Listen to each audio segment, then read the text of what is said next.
Good morning and welcome to ABC News Ghana. This is ABC Headlines. I am Khadija Isifu. Coming up in the headlines, President John Dramani Mahama will today, Monday, November 17, 2025, officially swear in Justice Paul Bafo-Boni as the next Chief Justice.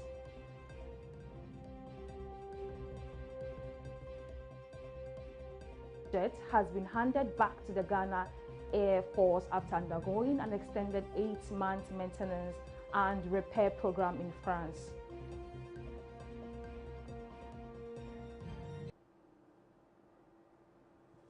We have these and many more coming up.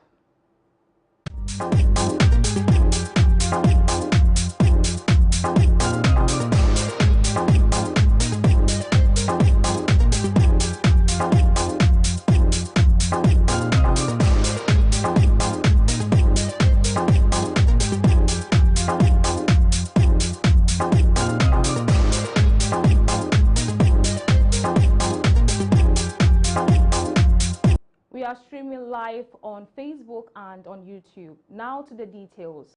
President John Dramani Mahama will today, Monday, November 17, 2025, officially swear in Justice Paul Bafo-Boni as Chief Justice following Parliament's recent approval of his nomination.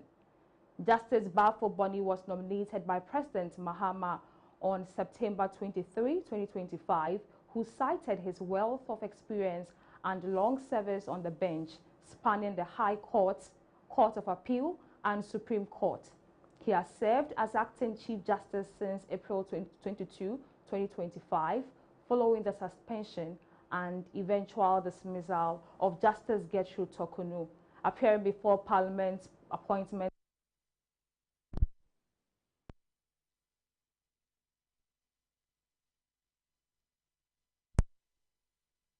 Strengthening judicial independence and improving access to justice. Parliament approved his appointment on November 13 with 163 votes in favor and 69 against, paving the way for today's swearing-in ceremony.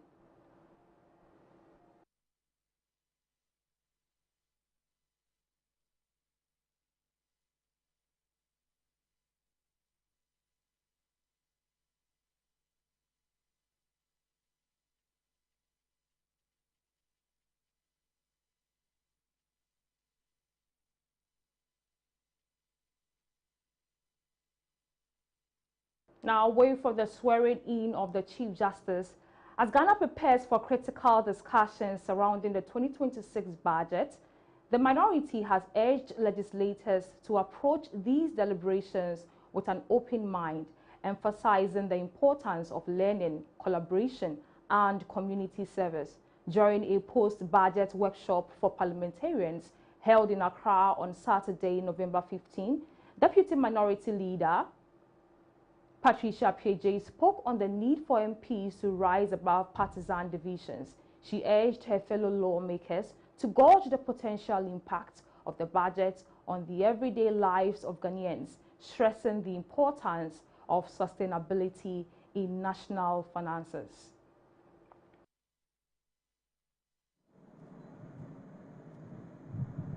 Let us engage in a spirit of learning, collaboration, and service. Let us move beyond party lines to focus on what truly matters. How this budget will impact the everyday lives of our people and the sustainability of our national finances. Let us ask the hard questions, but let us also seek practical answers. At the end of this process, what will matter most in our collective input that helped shape a budget that is more balanced, more just, and more responsive to the needs. Away from Parliament, the National Identification Authority has responded to a viral TikTok video in which an individual known as Seshi, biggest trapper, alleged that some NIA officers extorted money from him and others at the Bono Premium Center. in a public notice issued on Sunday, November 16, 2025, the NIA expressed concern over the video and strongly condemned the conduct of the individual involved. According to the authority, his unruly behavior at the Bono Premium Center on November 11 caused significant disruption and posed risks to other applicants present at the facility. Despite this, the Executive Secretary of the NIA, Mr. Wisdom Kweku Deku, and the management of the authority reaffirmed their zero-tolerance stance on extortion and misconduct by staff. The NIA outlined several actions taken so far to address the allegations. Attempts have been made to contact both the individual making the claims and his companion, identified as Miss Apia Comfort, to assist with ongoing inquiries. But all efforts have been unsuccessful. The matter has since been referred to the NIA's internal CID for a full and independent investigation. The NIA further used the opportunity to clarify the approved fees for services at its premium centers versus district offices. At premium centers, first-time registration cost 310 Ghana cedis, personal information updates cost 355 Ghana cedis, and replacement of lost or damaged cards cost 420 Ghana cedis. At district offices, first-time registration remains free. Personal information updates cost 60 Ghana cedis, and Ghana card replacement costs 125 Ghana cedis.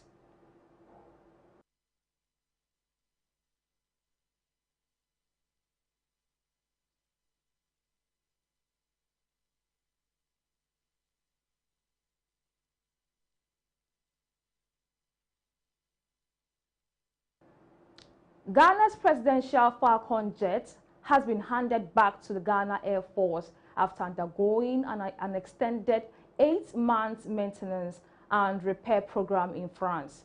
According to Bright Simmons, Vice President of Imani Africa, in a post on X, he claimed that the aircraft was safely returned on Monday, November 10, following its dispatch to the Dassault Falcon Service MRO facility.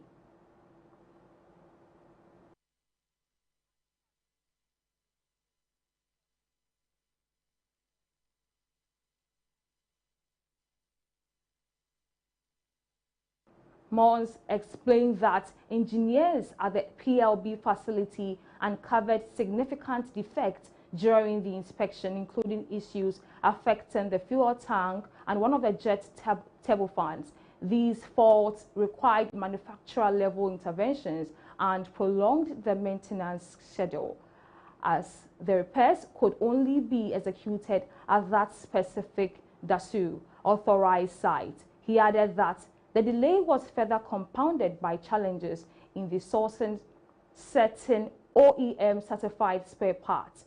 The jet has now successfully completed all complex repair processes, including leak assessment, engine ground rounds, and acceptance flights, and has been cleared for service by the Dassault Falcon service before it returned to Accra.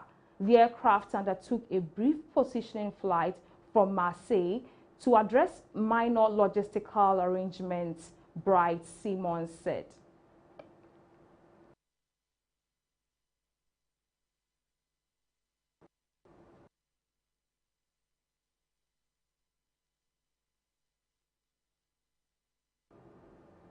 Now, away from that, the Inspector General of Police, Christian Tete Yohunu, has called for a comprehensive overhaul of Ghana's military recruitment process following the deadly stampede at the El-Wak Stadium, urging reforms to protect applicants better and prevent future tragedies.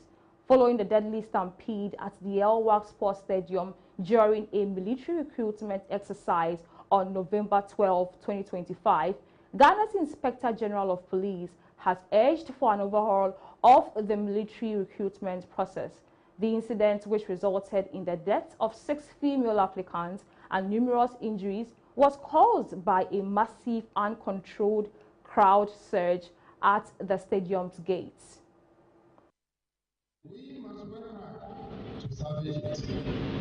I must also express my deep sorrow over the tragic incident that occurred during the Ghana Armed Forces recruitment exercise last Wednesday at the Edward Sports Stadium, where a stampede led to the loss of 6 precious lives and left many others injured. I send our deepest condolences to the families who lost their loved ones in that tragic incident, and we stand in solidarity with our colleagues in the Ghana Armed Forces during this difficult time. But this should not just be about expressing regret, it is about taking responsibility and acting to prevent a recurrence. This heartbreaking event reminds us all of the urgency to build safer, fairer, and more efficient systems that reflect the same love and patriotism our young people show in their quest to serve their nation. Such a tragedy should never happen again in favor of our national recruitment exercises. Because for sober reflection and decisive action, we must take a closer look at our recruitment processes. We review, reform, and strengthen them, and then identify areas where improvements can be made to ensure the safety and dignity of all applicants. Beyond this, we all have a duty, including teachers, parents, former students, and community leaders, to nurture this spirit and reconnect with the pillars of friendship that inspire hope in the younger generation. That is why today's theme deserves high praise, as it reminds us that together we can cultivate a generation that is disciplined, dedicated, and patriotic, one that will carry forward the torch of national. We must work hard. In sports, the Super Eagles 2026 World Cup dream suffered a major blow on Sunday as DR Congo advanced to the Intercontinental Playoff following a dramatic penalty shootout at the Prince Moulay Abdallah Stadium in Rabat.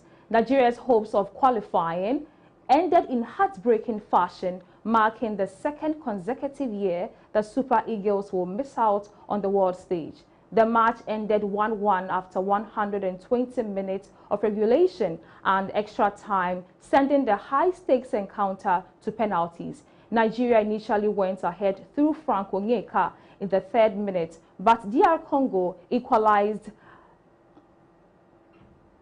in the 32nd minute, with neither side willing to risk losing the tie in regulation time. The game dragged into a nerve-wracking penalty shootout. Nigeria suffered a disastrous start as Calvin Bassey and Moses Simon both missed their kicks. DR Congo also faltered, with Burnley defender Axel Tuanzebe sending his effort wide, pushing the contest into sudden death. After the game, Nigeria's coach Eric Chell said DR Congo used voodoo during the penalty shootout.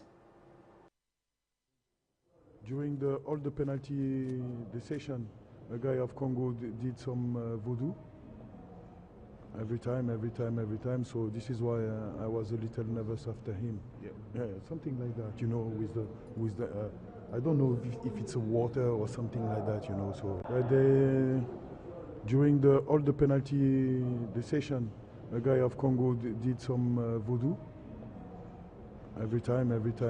So this is why I was a little nervous after him. Yeah, something like that. You know, with the I don't know if it's a water or something like that. You know. That's how we wrap up with the headlines this morning. For more news, visit our website at www.abcnewsgh.com and follow us on our socials at abcnewsgh_. ABC in the Morning with Abina Mante comes up next. I am Khadija Isifu. Have a lovely day.